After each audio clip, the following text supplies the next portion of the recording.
Good evening. Calling to order the school committee of the whole meeting of Tuesday, August 15th, 2023. We'll all rise and salute the flag. I pledge allegiance To the flag of the United States of America and to the republic for which it stands, one nation, under God, indivisible, with liberty and justice for all.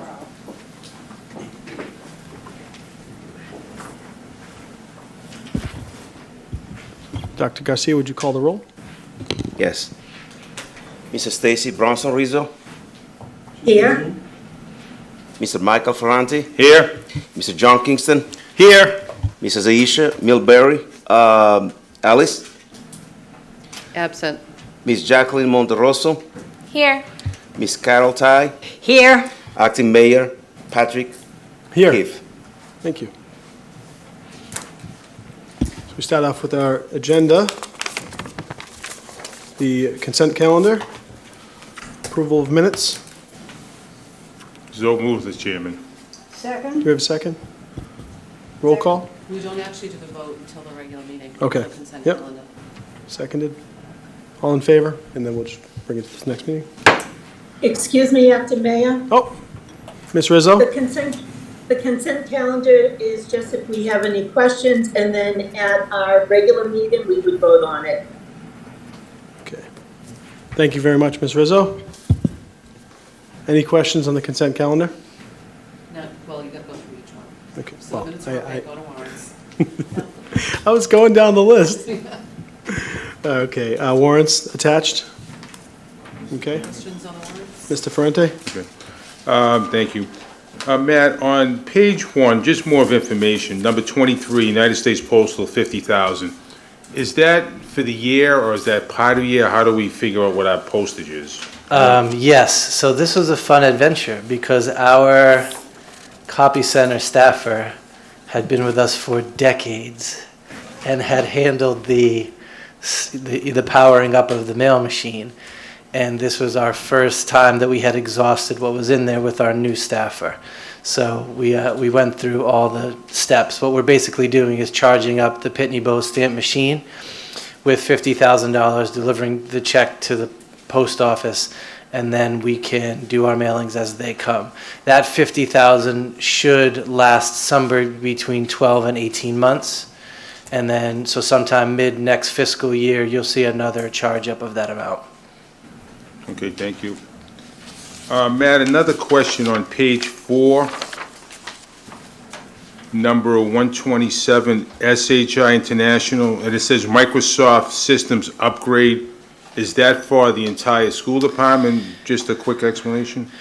Right, SHI does licensing work for laptops district-wide and also desktops that staff will use. So Jonathan saves us money by purchasing those licenses in bulk, but with the addition of so many new machines to the system, this was a bump up to the number that they're actually serving. SHI is something of a technology middleman, so we can purchase off of the state contract and get the product that we need from Microsoft. So that's why the vendor is SHI International. Is that a license for the whole year? Yes, so you'll see a larger number on an annual basis. This is getting us up to where we need to be for that. Okay, and I have one last question on page 8, number 288.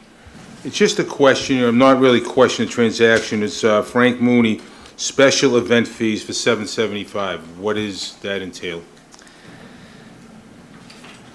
Does that ring a bell with you? It's an athletic payment. So it would have been paid out similar to officials. Page 8, 288. But I'll have to pull the actual invoice to know. So you see how it's grouped, Yep. beginning with officials under Yep. there? So it's that same world of an individual who would have done work for the athletic director. But in this case, it would not have been refereeing a game. It might have been overseeing a different type of event for him. So I'll flag it and send something to the committee. All right, thank you, Mr. Chairman, I'm all set. Frank Mooney, 5,007. Any other questions on warrants? Ms. Ty? Yes, on page 3, down number 94, 5, et cetera. The tutoring of an incapacitated student. Is that, maybe this is a question for the superintendent. Do we still have teachers, because I looked at someone, that their only job, they're what we used to call a traveling teacher, who goes to the home of a child who is incapacitated usually it's for a shorter period of time, but sometimes it's for a longer one. And is that what this expenditure delineates? So what we typically do, I'm not exactly sure if it's exactly the same thing, but we hire our existing teachers to provide tutoring services for students who, for whatever reason, if it's a medical reason or a disciplinary reason, can't be educated in the school. When we are unable to find a teacher to take such a position, we will contract out to a tutoring service. And that's what this EIUS LLC would be, a tutoring service who's doing that work if we were not able to find a district teacher who wanted to do it. Thank you. You'll also notice that the 6 bills that we paid are being paid from 2 different purchase order numbers. I did not notice that. So one is just a general open purchase order to be used as intermittent needs may come up. The other is sometimes we'll identify a student and say, hey, there's a 60-day run where they're going to be unable to come to school. So we'll encumber an estimated amount just to serve that student. So there's 2 type of bills that are embedded on the warrant here. Well, that actually brings up another question too, about nurses. And I noticed that we have hired nursing services. Would that be for some special program? Or is this because we could not get a nurse when we wanted one? Or is that just somebody to fill in for a student who needs it? So we have to contract with nursing services in some cases with our students who have out-of-district placements but have extreme medical needs and need to have a nurse on the vehicle with them. So there are times that we contract nursing services to help us with things like that. It wouldn't be for the day-to-day coverage of our school nurses. We have substitute nurses who the city helps us coordinate and arrange for those. Thank you. Thank you both. Thank you. And I know, Mr. Kingston, did you have anything? No, sir. Okay, anyone else have any questions on the warrants? Okay. We'll move that on to the regular meeting. Next, we have the financial reports. There are none. Food service financials, there are none. Nope. We do have a quarterly financial report, Yes, Mr. we have Chairman. the final financial report. Okay. My calendar says none, but okay, let's give a financial report. So I can summarize just the cover page of our 4th quarter, which is also the fiscal year financial report. With this report that I make to the committee, we're only dealing here with your current year funds. So we're not dealing with funds that flowed through from last year for bills that may or may not have been paid. That work will be done when the city closes out its fiscal year in September sometime. So this is just a snapshot of, hey, this was what your appropriation was, and this is how we did in the spending of it. And if you look at the cover page, the first most important thing is that the total is not in the red, so that happened. The second is that there was no series that went into the red. Your fiduciary responsibility as far as budget is to make sure that each of the series is amply funded for the fiscal year. So there was a few that were tight. Because of transportation, we came down to a $2,000 surplus out of a $12.5 million line, so that's a tenth of a percent. And then the civic activities was also very close, but that's just one staff member providing security services. So the number that you see here, the big total says the $12.9 million, but don't forget that over the last 2 fiscal years, you've been amassing a reserve to lean into in these next 2 to 3 fiscal years when the ESSER money dries up. So that money has been protected through this year. You can see that district reserve of the $6 million. We hope to add to that when we work the carry forward process in the fall. And then the rest of the funding is just funding that the spending didn't hit in this fiscal year. So that money will flow through, and we will be obligated to spend it in the subsequent year to get within 95 or more % of our net school spending requirement. So that's just a summary of the big picture front page. And then the back, we can answer any questions on, but there's getting into individual accounts. Don't forget that we don't muddy City Hall with a constant stream of small budget amendments just to cover little amounts. Our bigger goal is to make sure that the series are in the black. So all of our projections on a monthly and then weekly basis are not concerned about deficits in an individual account.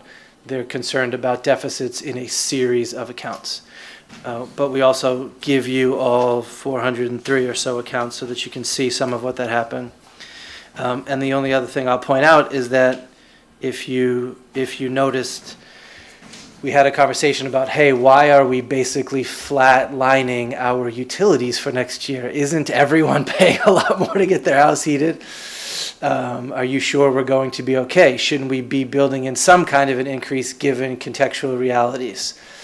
And so we said, actually, what we're doing is observing the effect that HVAC improvements have had on district facilities, and don't want to unnecessarily encumber funds next year that we don't think we're going to need, because we'd like to employ them somewhere else. So this is the report where you can see the balances this year, budget to actuals for utilities, had decent surpluses. And so that's where the confidence, for example, for you would come to say, I know we didn't increase electricity at the Rumney Marsh, but it's okay. I see that we had a $45,000 surplus this year, so we'll be okay next year. So this report is meant to both allow you to see that we were good fiduciary agents of the money that we were responsible for, and also see that this is informing some of the decisions that you made in June about next year's budget. Thank you. Any questions? Mr. Chairman? Mr. Ferrante? Thank you. Matt, a question that's needs just a little clarification in my mind. When I went through the subs for the entire district, I noticed that on this report, we only budgeted $360,000 and we paid excess of $850. But when I went back and looked at the budget, we were supposed to allocate $770. Why did we only budgeted $360 to the report when we actually allocated an extra $400,000?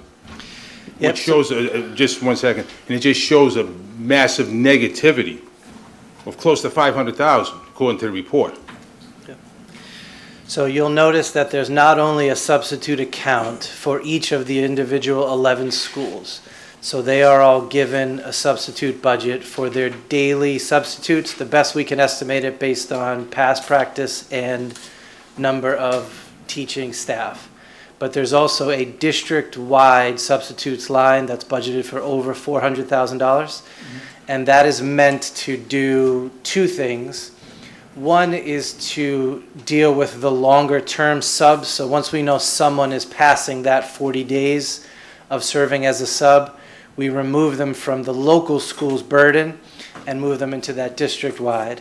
And then the second is, we don't embed it in their budgets, but we say, hey, we're also going to have $10,000 for each school, so that if the Beachmont has a really good year and does not have a swarm of LOAs or maternity leaves, there'll be funding for the schools that do experience that, and they won't be punished.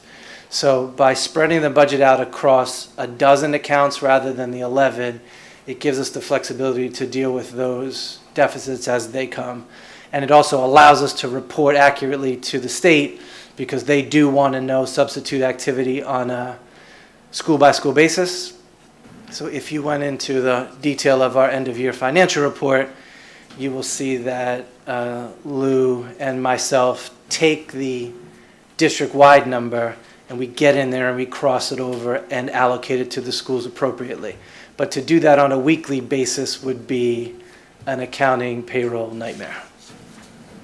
Okay, then, Matt, that 400,000, where is it in this report?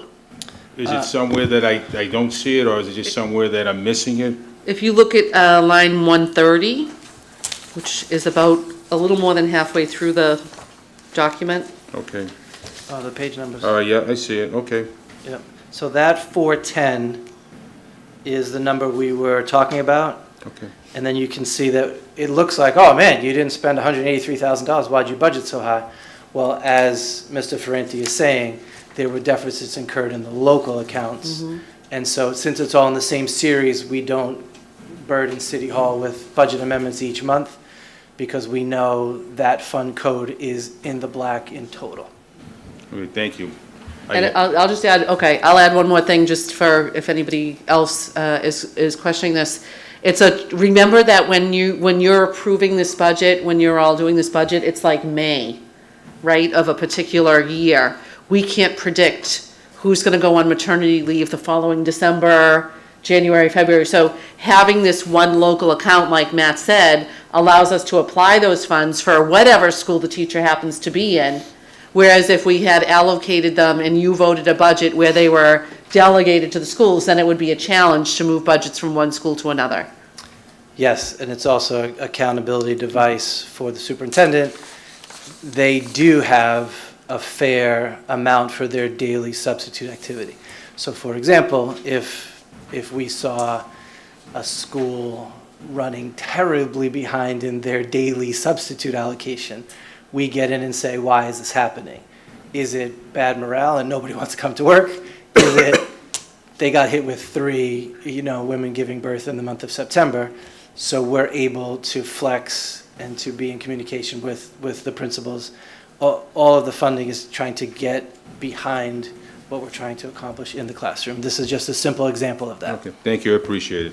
All right, Matt, I guess it's on page 2, number 34, 35, and 36, where it negatives, and I just wondered that, did we make an adjustment in this year's budget to allocate more money in those particular accounts, which would be the sick leave buyback, unemployment, and workman's comp?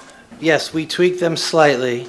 We also saw that the medical expenses were down or were much less than we had been experiencing. So you'll notice if you go to the budget, a flip between the workers' comp payroll and the workers' comp medical expenses. And this is one of those cases where this is a narrow series. The 5,000 series only has 5 accounts. So again, we talk together about trends in the district. So retirements has, it's different waves. So recently, there just has not been retirements, and even less of the folks who have retired with 30 years of serving the district. So if we saw in February, March, there's way more retirees than we normally have, and more of them qualify for that retirement incentive, then that's the kind of thing that I would come to you and say, hey, we need to juice this 5,000 series before June 30th to account for unexpected activities. But again, if you sum these together, you'll see that we were in the black for that series. So we're dealing more trying to manage it in that way. All right, thank you, I'm all set, Mr. Chair. I'll just add one piece of foreshadowing for the committee. So for those who've been here for a while, we've talked in the past about the hiring desert that the Revere Public Schools had right around just before education reform happened, right around that time between Proposition 2.5 and education reform. So there were a number of years when virtually nobody was hired in a lot of school districts, Revere being one of them. I was part of the wave of teachers who came on just after education reform in 1994, and my group is coming closer to retirement. So in the next few years, you'll start to see more and more people putting in for that, and we'll be having those discussions, and you'll see much higher numbers around the retirement incentives. It's only because we're at the point where it was still a hiring desert when folks would be retiring right now, but that's going to change in the next few years.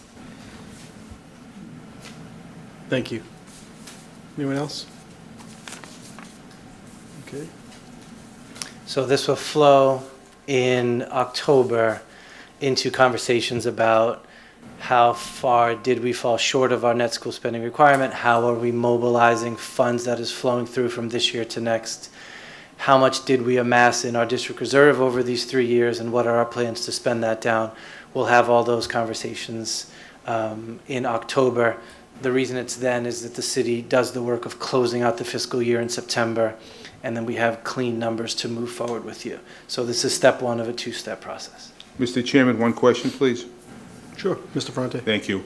Matt, assuming that we have the $13 million surplus, okay, and I know we're putting 6 to next year, do we anticipate, and I know it's sort of forecasting, that any are the ordinary expenses that we might have to come up with this year?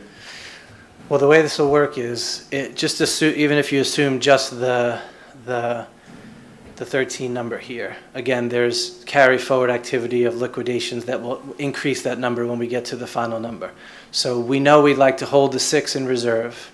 We know that you have committed the 5 to classroom teachers, so that's 11. So we're already beginning this process with some room, like, you know, we tried to do, to say if there's a need or an opportunity or some challenge, that the very first place that we have funding is in carry forward. Then we don't have to go somewhere else to find it. And if there isn't a need, then that gets added to our ability to deal with needs into the future.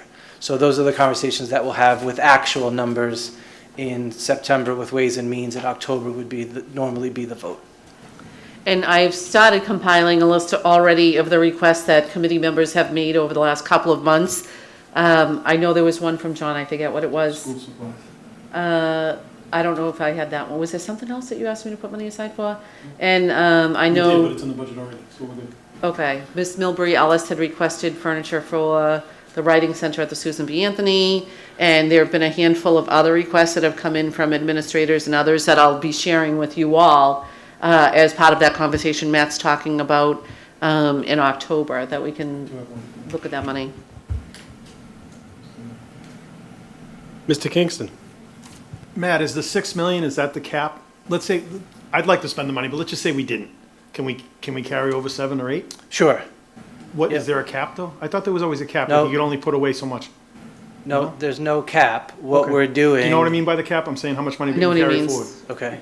So we're allowed to carry forward 5% of our That's what I thought. total budget, Chapter 70 funding, required net school spending every year, right? And so what's happening, and this was part of our strategy when we made this plan a few years ago, anticipating the fiscal cliff that we're coming into, because of the Student Opportunity Act, our overall budget is increasing very rapidly.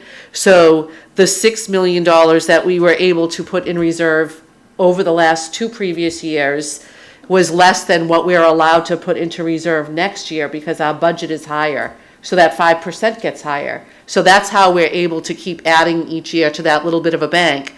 Technically, what we're doing, and this is where it gets a little bit sticky because we're required by the state to spend our full net school spending amount, is we are spending that money the next year and then saving new money from the subsequent fiscal year. And we just keep reiterating that process, but we're able to increase the amount every year because our total net school spending requirement is going up, thankfully, thanks to the Student Opportunity Act. And by budgeting this way, we're going to be able to stretch those student opportunity dollars a couple of extra years so we don't hit a fiscal cliff as soon as that funding stops kicking in. Yes. So there is a cap then, that's what I'm trying to say. Well, there's not a cap of how, there is a, There's a cap based on the percentage of the budget. of how little you can spend. 5%. It's a 5% cap. of the budget can be brought forward, that's what I'm trying to say. That's right. But over subsequent years, there's no cap of, this has been the effect Right, no, over. I'm not saying it's a $6 million cap, but it's 5% of whatever the budget is, but there is a number that we Right. have to hit. So And we when- technically might have to spend some of that money because we couldn't carry it all forward. Yes. Can you get the door?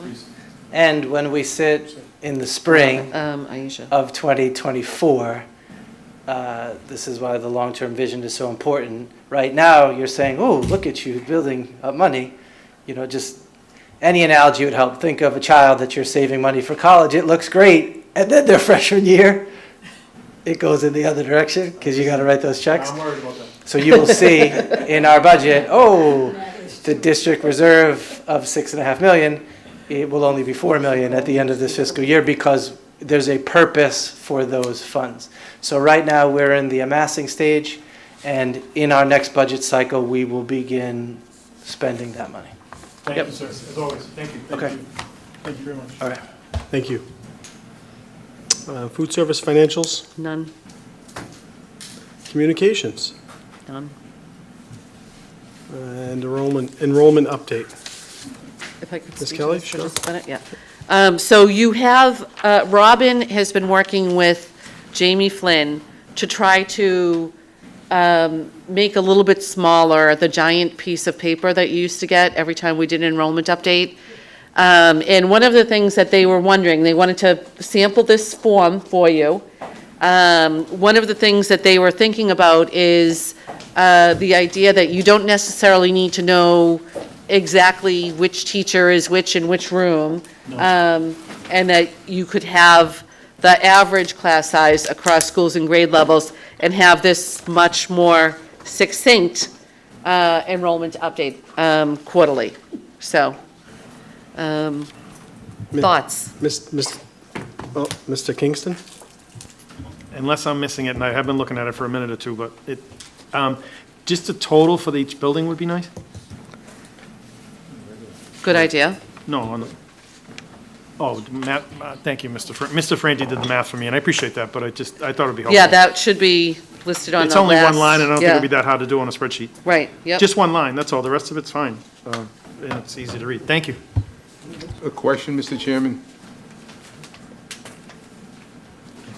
Go ahead. Thank you. So far, how's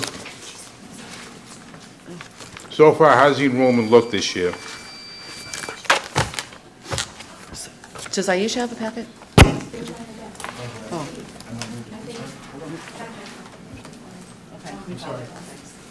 Sorry. I was interested, Mr. Franti, to answer your question. I feel like the kindergarten enrollment, which you can see toward the bottom of your page, it actually goes 1, 2, 3, 4, 5, and then kindergarten. That's probably something else that we want to flip kindergarten up to the top eventually. We're still doing enrollments. We have 7 students right now that are identified at the Parent Information Center, but their paperwork still needs a little bit more work before they get sent out to schools. But we're still looking at relatively small kindergarten classes, especially at the Hill, the Lincoln, the Paul Revere, and the Wayland. A little bit higher at Beachmont and Garfield, so we're monitoring that.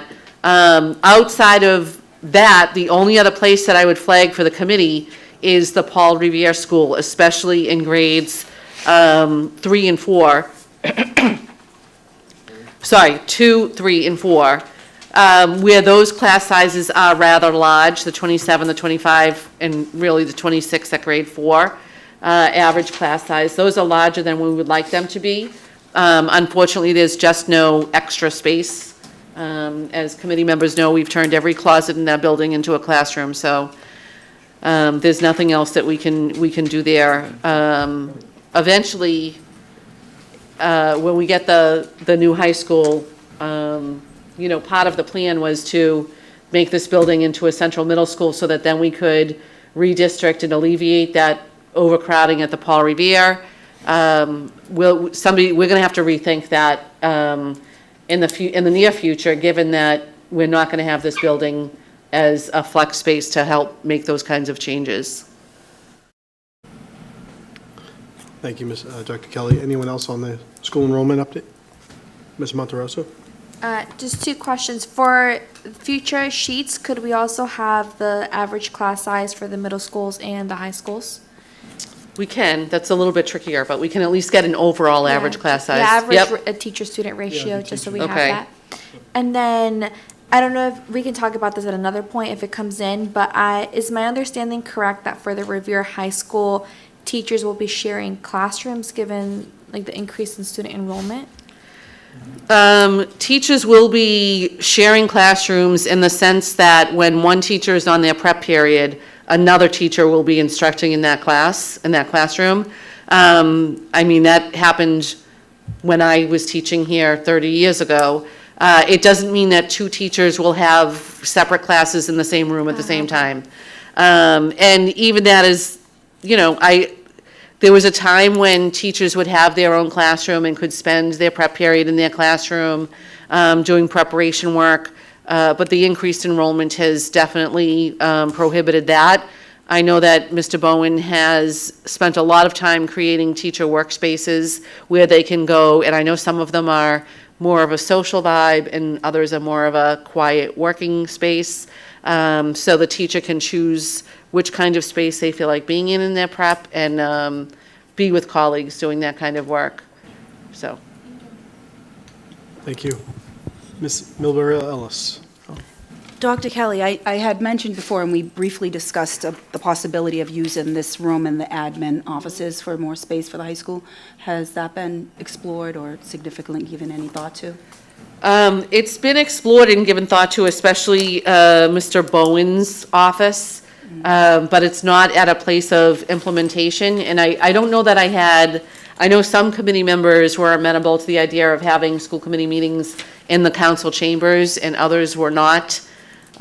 We would need to have a plan in place for all of that before we made any kind of a change, including, it might not look like it, but there's a lot of technology in this space to facilitate these meetings, so we would need to think about changing that around as well. So I don't know that we have a direct push, and I don't know that having, honestly, we might get 2 classrooms out of that if it's going to make enough of a difference to be impactful to students and staff in a way that the effort would be worthwhile. Thank you. Ms. Tai, do you have anything? No. Thank you. I was just wondering about the Paul Revere, about maybe we need to redistrict sooner rather than later. And I think it probably should be a topic for a separate meeting and a brainstorming session for it too. And I know that once one child in the family goes to the Paul Revere, well, mom doesn't want to send the kid who's 3 years younger to some other school. They certainly want to be in the same school. So I think this is something that we have to have foresight about.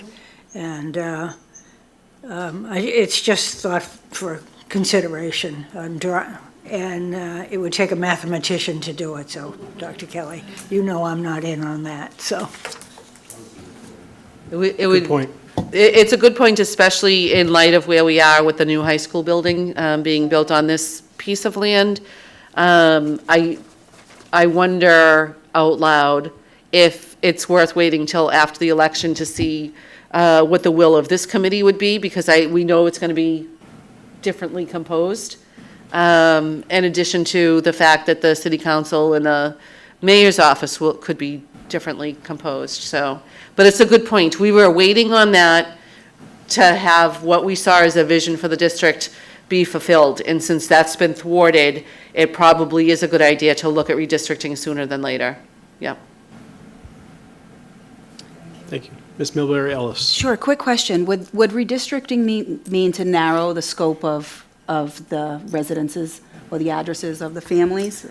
It would be a redistribution of the addresses, yes. So like, I think of the Paul Revere and the Beachmont, and one of the reasons the lines are drawn where they are right now is because it's more difficult for students who are walking to get to the Beachmont than it is to get to the Paul Revere. There's some highway implications, there's the MBTA stop, all of those things need to be thought about. But if you look at the class sizes at the Beachmont and you look at the average class size at the Paul Revere, there's a big difference there.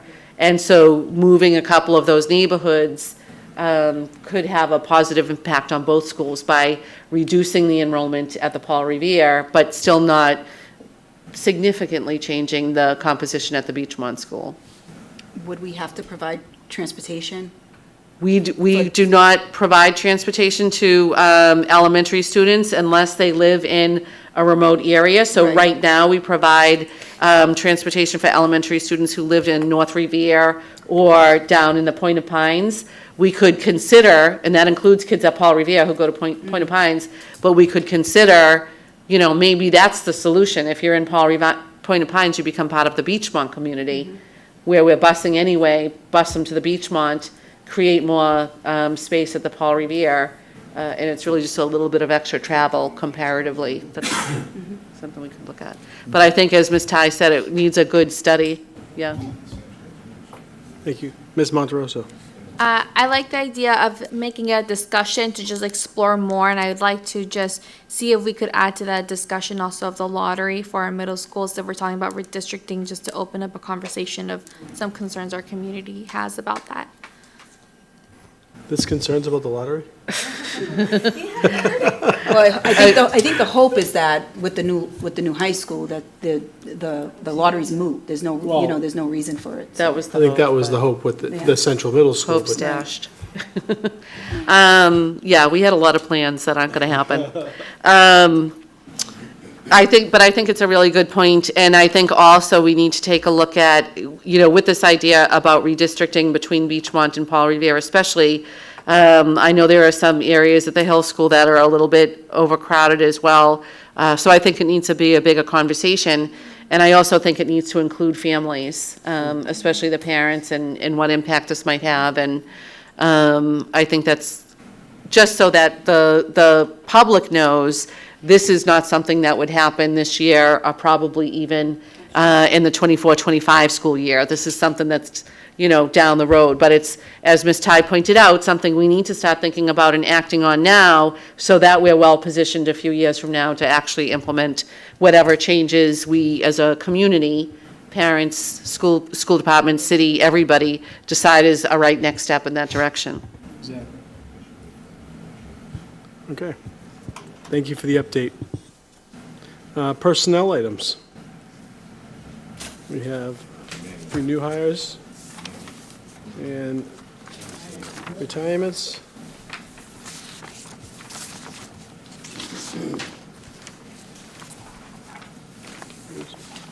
Anyone have any questions on those?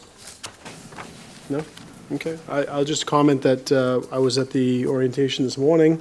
We had a wonderful group of new faces and a few that were helping with their mentoring, and it was really nice to see.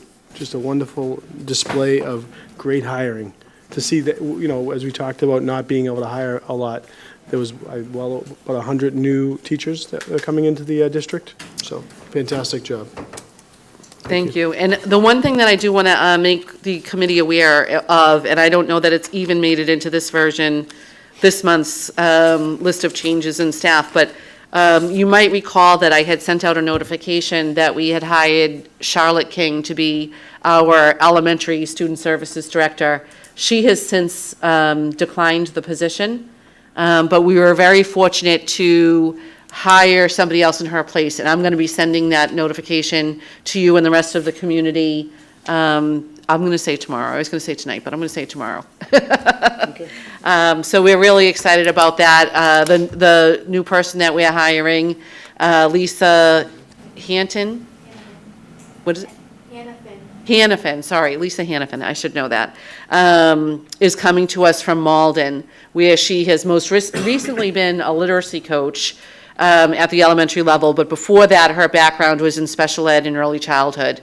So she's got really the depth of experience that we would hope for in somebody who's going to be overseeing our early childhood program and our elementary special needs program. So we're very excited, and you can expect to see that tomorrow from me.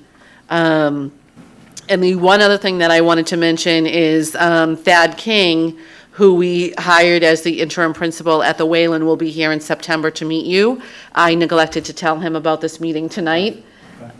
Sorry, at Garfield Middle. Oh my God, I really am tired today. Sorry, Rachel, your job is secure. But Thad will be here in September, and I just want to say that that was my fault that I did not inform him that he could have come before you tonight to introduce himself, but we'll get that done next month. Okay. Any other? No? Great. Next item is acceptance of donations. We don't have any gifts? No one wants to give us any gifts? Okay. And school field trips, nothing to report right now. And the last item is the regular meeting agenda, miscellaneous. Yeah, okay, so we're going to adjourn motion to adjourn the, yeah, does anyone in the viewing audience have any questions? No? Okay. We're going to adjourn until the 6 PM regular meeting of the whole. Thank you. Motion to adjourn, Motion to adjourn. Second. All in favor? roll call. Oh, we roll call. We roll call? Mrs. Stacy Yes. Bronson Rizzo, Yes. Mr. Michael Ferranti, Yes? Mr. John Kingston, Yes. Miss Aisha Milbury Ellis, Yes. Miss Jacqueline Monterosso, Yes. Miss Carol Ty, Yes. Acting Mayor Patrick Giff. Yes. Do it 6.